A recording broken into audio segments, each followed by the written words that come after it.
In previous programs, I have discussed shutter speeds and apertures for controlling amount of light reaching the camera's sensor.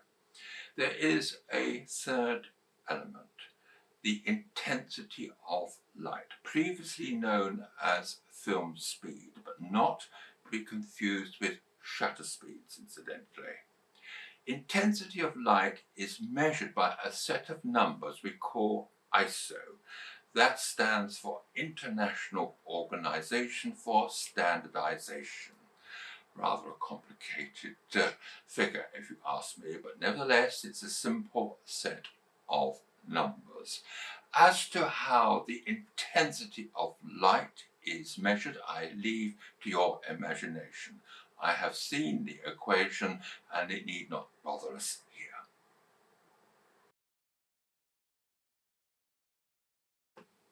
This is nothing new. We had it in the days of film. Then it was known as ASA, which meant American Standard Association, or something like that anyway. Now in the days, and this is for photographers incidentally with long memories, in the days of film we had what, Ektachrome 64, do you remember that?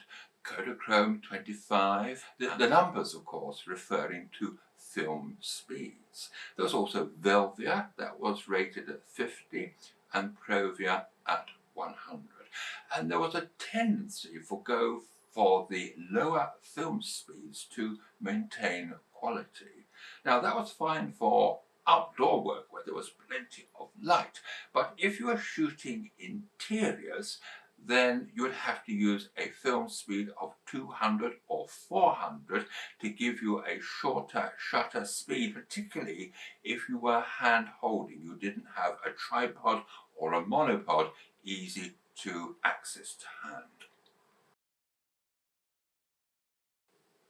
The film ASA figures have successfully transferred to digital, now ISO. But in the past, if you had to purchase a higher speed film, 200 or 400, to photograph, for example, inside a church, then when the job was done, you were stuck with it. But with digital, we can change the ISO for each individual shot, and that, believe you me, makes quite a difference. Now here are the basic ISO figures. If you look in your camera menu, you will find many more, but these are the basic figures, and it's easy to see that as we go up or down the scale, we halve or double the value. Now, when we put these figures with shutter speeds and apertures, and I will now demonstrate this, that by changing the ISO, say from 200 to 400, then I've got to change a shutter speed or an aperture, otherwise I'm going to overexpose the image. But by changing the shutter speed, then I can halve the shutter speed, making it easier for me to hand hold. And that's just one simple way where we can use the ISO values to achieve a certain photographic objective. Film photographers often chose the lower value film speeds, for example like Kodachrome 25 or Velvia, which was rated at 50, to maintain best quality. That is not necessary with a digital camera.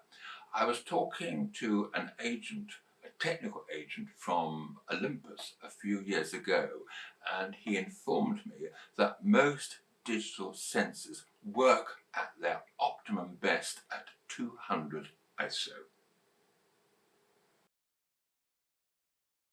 Well, of course, when you're working at 200 ISO, it gives you far more scope than before with a film camera for different types of photographic tasks and shoots. Now, when it's necessary to increase or change the ISO, then the sensor still records the light much as before, but then when converting it into an electronic signal, when it passes through the camera's digital processing, then it alters the image in accordance with the settings that you have made before taking the photograph. However, be a little careful here. When camera manufacturers make great claims about ISO handling at higher values with their latest model, avoiding such problems as noise, incidentally, noise just in case, and this is something I will discuss incidentally in a later program, but noise is somewhat similar to getting grain with film images at higher ISO values. But for now, noise can be a problem at higher ISO values. Even if they're not, then whilst the image, this superb image, will be fine for camera club work and for other personal projects, when it comes to commercial publishing, if you look at the guidelines, you may find that photographs taken with high ISO values will be rejected, particularly if it wasn't really necessary to do it in the first place. So what do? Well, I shoot everything where possible at 200 ISO, only making a change, particularly increasing it when I have no choice. Incidentally, before I go, if you are using a camera on auto, then it's quite likely, without your knowledge, it will increase the ISO under certain conditions. Also, even if you're using the camera on program, aperture or shutter priority, if the ISO value in the menu is on auto, exactly the same thing can happen.